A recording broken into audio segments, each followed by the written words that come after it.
Greetings everyone, CCX here. Welcome back to Bayonetta. In the last episode, we ended up entering Vigrid. And now we're going to go ahead and showcase the Gates of Hell, where we'll be able to meet Rodon, where he'll be able to give us nothing because we can only get like one item because that's really all I can get. Anywho, Rodon ends up selling a bunch of rare goods. He has a lot of things. He also has a lot of Easter eggs. Occasionally, whenever you visit his shop many times, occasionally you'll end up getting Easter eggs coming out. There's an Easter egg that's also a reference to Legend of Zelda, which I'm trying to figure out if that was in the original or they just put that in the Nintendo version. I don't really know. Anytime you end up seeing a hot symbol, they are actually a discount. You got Rodon's treasure, which there's nothing there. You got the regular treasure, which you got Bayonetta's moves, which is the air dodge, which allows you to dodge in the air.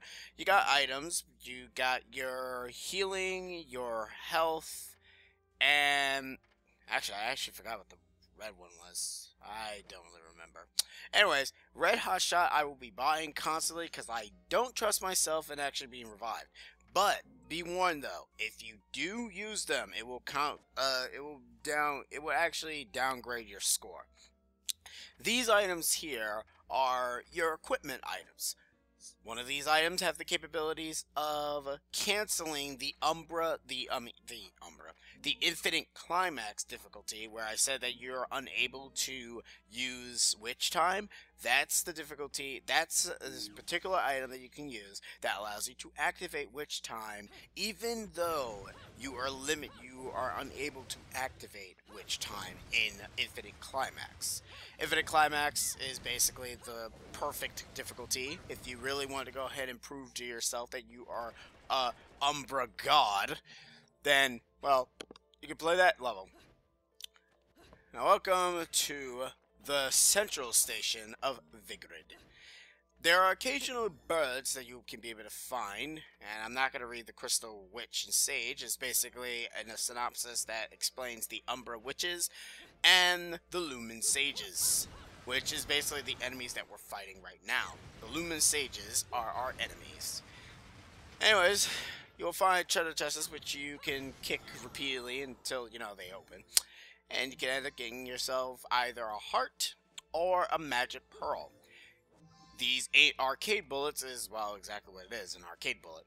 And in any subsequent chests that you open once you've already gotten the item, it'll just lead you getting a bunch of halos.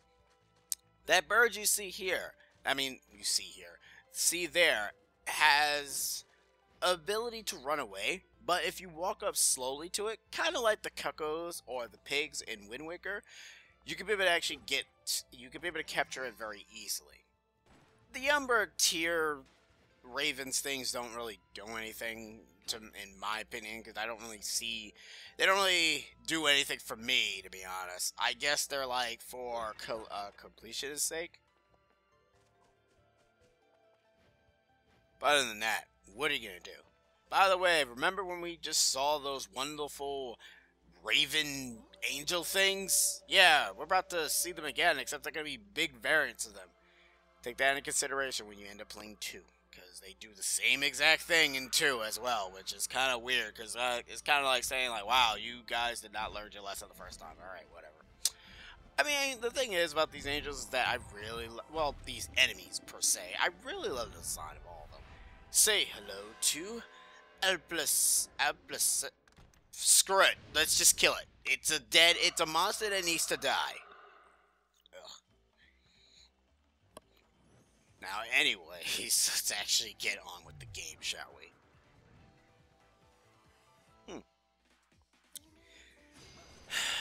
Now, these fights is pretty tameable. This is a verse that you have to end up doing. As you can tell, it says verse 4. We've already skipped verse 3, I guess.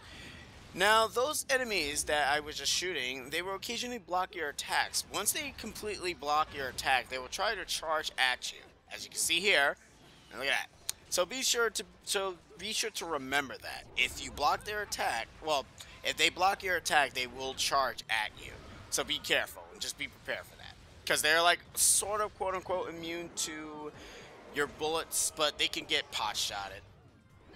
Now there are also sometimes we're not going to be meeting them just yet in this part, but there are enemies that can actually engulf themselves on fire, and they are annoying to fight. And I don't really like those type of enemies because you actually have to use witch time to be able to defeat them. Because trying to defeat them normally or hitting them is difficult because you'll actually take damage, and it's not like regular touch damage or anything. You'll literally end up staggering from hitting fire engulfed enemies, which is really annoying.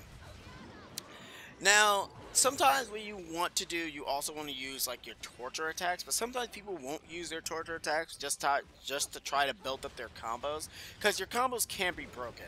But unlike Devil May Cry, where it shows you stylish and ranks of your combo system, Bayonetta does not really do that. It's depending on how you interchange between fist and kicks, and also the guns as well. As you can see there, the number over to the right corner, the left corner, and I said left again. The right corner ends up indicating how many times you have done certain things. You have the torture attacks, the gun icon, the fist icon, and your kicks icon. You have to be very, very, what's it? What is it? You have to be, unique. Also, this is beloved. Not really unique. Damn, what is the word I'm looking for? I can never actually think of the word on the fly. But anyways, just don't use stale moves is basically what I'm saying. You have to interchange between your combos, because if you end up using the same exact combo, it's basically going to count as a stale move. Because you see, if you notice that the combo point system is going up.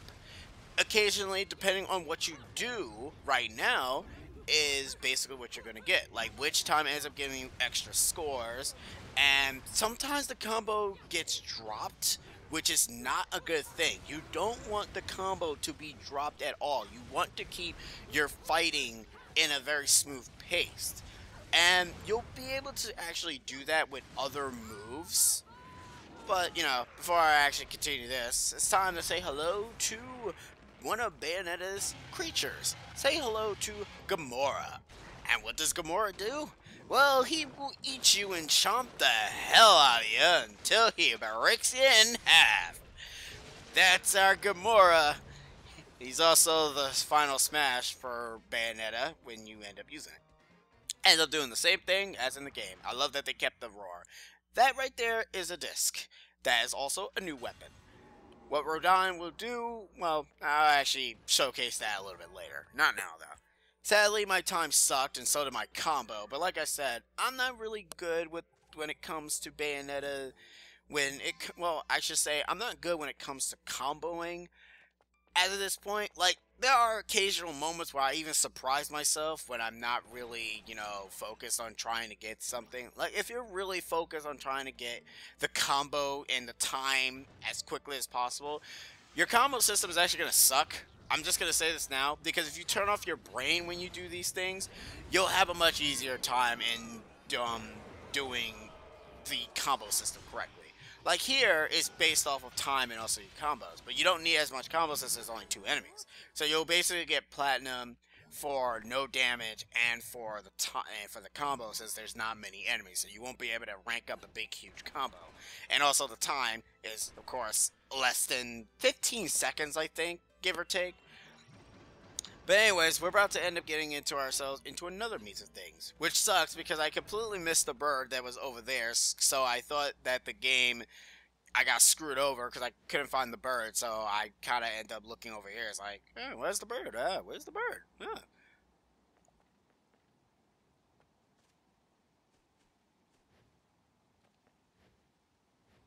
It's like, I can't find the bird for some reason. It's like it's gone or something. And it's like, I guess the bird's not even there. Oh well, and then all of a sudden the bird just shows up right there. And it's like, damn it. Anyways, it's time for our flashback.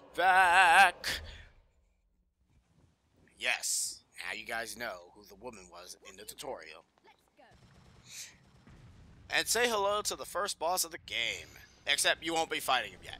You're just fighting him now because this is basically Bayonetta having a very awesome flashback of awesomeness. They will tell you the story as to why this thing is fighting us. Until then, I'm only going to be reading the bosses. The enemies I'm not going to read because, I'm going to say this now, there are a lot of them, especially ones that are just A's and B's and E's. Like, seriously, they literally show you the names like more than once for some reason because, lol, they are considered different. But, oh, God, that woman had no chance in hell and she got eaten like it was nobody's business. I hope that one actually... Oh, she got eaten too. She didn't even try to dodge. Let's see if we can actually do better. Yeah, we can do better. I actually don't like this part. This part drags.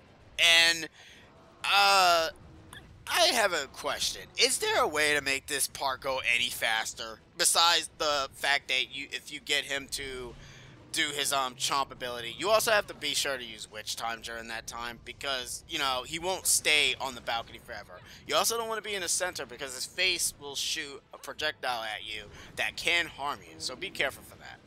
Occasionally the blue and the red head will try to bite you, of course, as you can see there, and if both of them bites you, what will happen is that they will get stuck, but they will try to trap you in the middle. You don't want that to happen.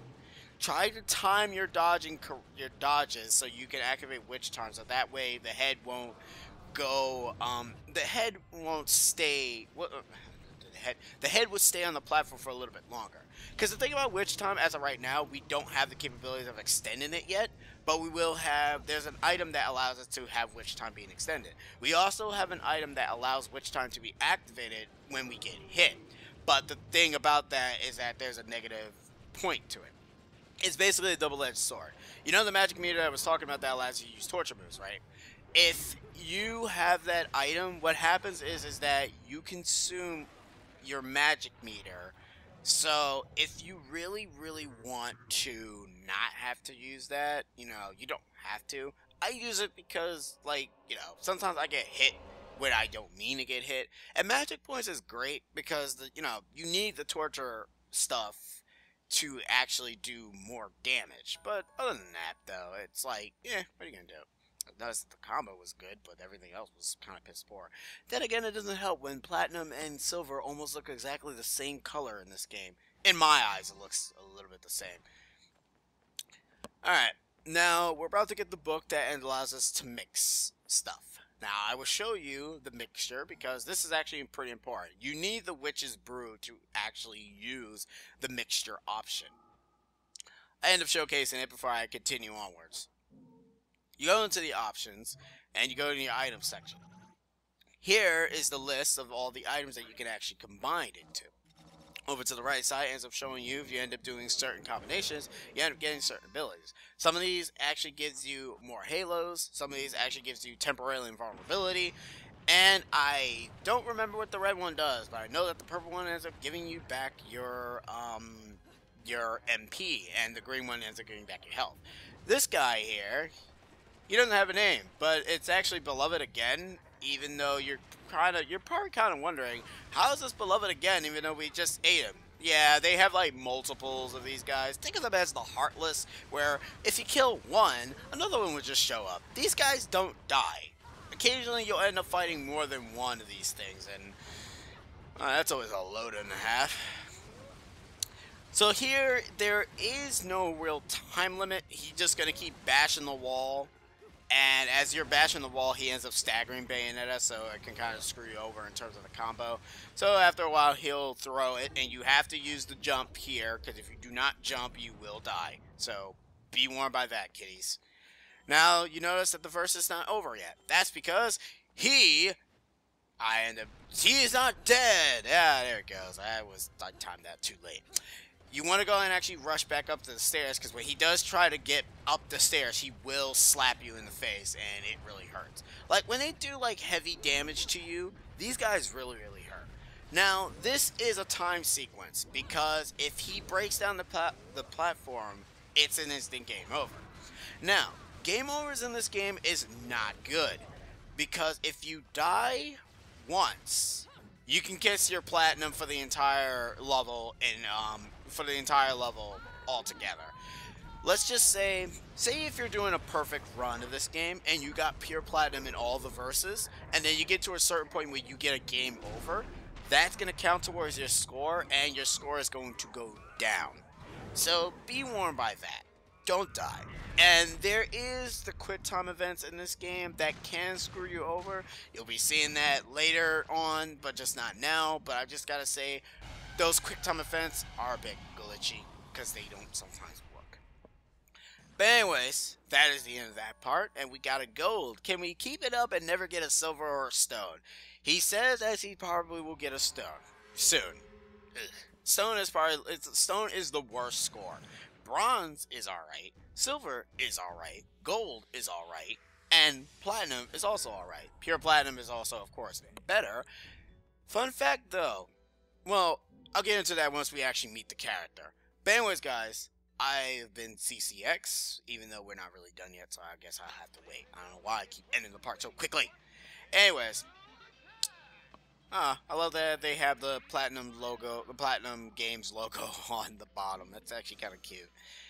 Anyways, guys, that is the end of part 3 of Bayonetta. In the next part, we shall continue on forward into Vigrid. I've been CCX, and I'll be seeing you guys next time. Catch you guys laters. See yas.